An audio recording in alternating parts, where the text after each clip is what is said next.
ओम शांति। हमारे संपूर्ण ज्ञान का स्वरूप हमारे गुणों और हमारे कर्मों से दिखाई देता है। यदि किसी ने संपूर्ण ज्ञान भी लिया हो और वे सेवाओं के फील्ड में भी बहुत अग्रणी हो, परंतु उनका जीवन, उनके कर्म, उनके स्वभाव संस्कार श्रेष्ठ न बने हों, तो कोई भी मनुष्य उन्हें ज्ञानी नहीं मानेगा। प्रसिद्ध है सत्यम शिवम सुंदरम, अर्थात जो सत्य है उसी से जीवन सुंदर बनता है और उसी से सबका कल्याण होता है। जिससे जीवन सुंदर न बना हो तो समझ लेना चाहिए कहीं ना कहीं असत्य है। जिससे जीवन में कल्याण न हुआ हो तो समझ लेना चाहिए हम संपूर्ण सत्य के मार्ग को फॉलो नहीं कर रहे हैं।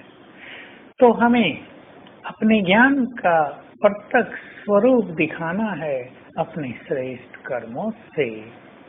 कर्म मनुष्य अपने संस्कारों के और विचारों के और बुद्धि के आधार से करता है। किसने बुद्धि में कैसा विवेक भरा है, विजडम भरी है, कैसे उसके संस्कार बने हैं, इन चीजों के आधार से मनुष्य के कर्म होते हैं।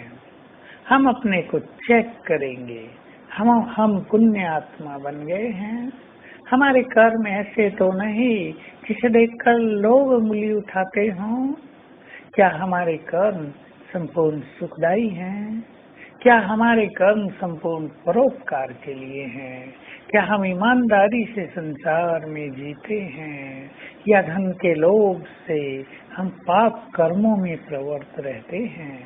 सबसे बड़ा पाप तो अपवित्रता ही है, जिसे भगवान ने कहा ये काम महाशत्रु है और सभी पापों का मूल भी है। जब आत्मा बहुत पवित्र बन जाती है तो उसकी भावनाएं, उसके बोल, उसकी दृष्टि, उसकी वृत्ति, उसके वाइब्रेशन सभी अति श्रेष्ठ हो जाते हैं। अर्थात उसका सूक्ष्म से सूक्ष्म कर्म भी प्रेरणा योग्य बन जाता है। तो हम चेक करेंगे आज कि हमसे कोई ऐसा कर्म तो नहीं होता जो बाबा की डिसर्विस कराता हो। हम कहीं क्रोधवश दूसरों को बुरा भला तो नहीं बोल देते, स्थिति तो नहीं बिगाड़ देते, कहीं वातावरण को भारी तो नहीं कर देते हैं, क्योंकि हमें देखने वाली हजारों लाखों करोड़ों आंखें हैं। हम अब अपने लिए नहीं जी रहे हैं, हम जी रहे हैं सारे संसार के लिए।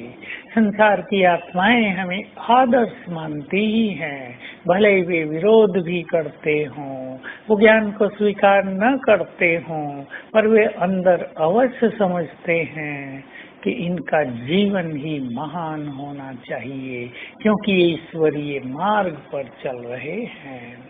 तो हम लोगों की भी भावनाओं को सार्थक सिद्ध करें। ऐसा न हो लोग हमें ऊंची दृष्टि से देखते हों और हम वैसी स्थिति में न हों तो लोग हमें ज्ञानी नहीं कहेंगे।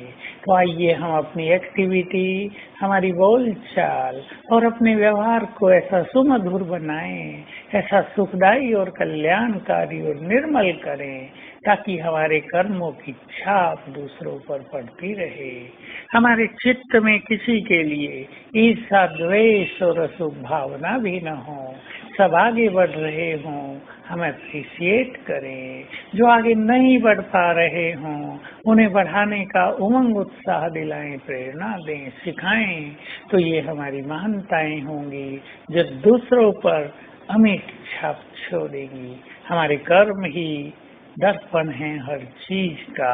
इस दर्पण को बिल्कुल स्वच्छ कर लें और इस दर्पण को इतना स्वच्छ कर लें कि लोग इसमें भगवान को देख सकें। तो आइए आज सारा दिन हम एक सुंदर अभ्यास करेंगे। हमारे एक तरफ ब्रह्मा माँ ऊपर देखेंगे उनके मस्तक से शीतल किरणें निकलकर मुझ पर पड़ रही हैं।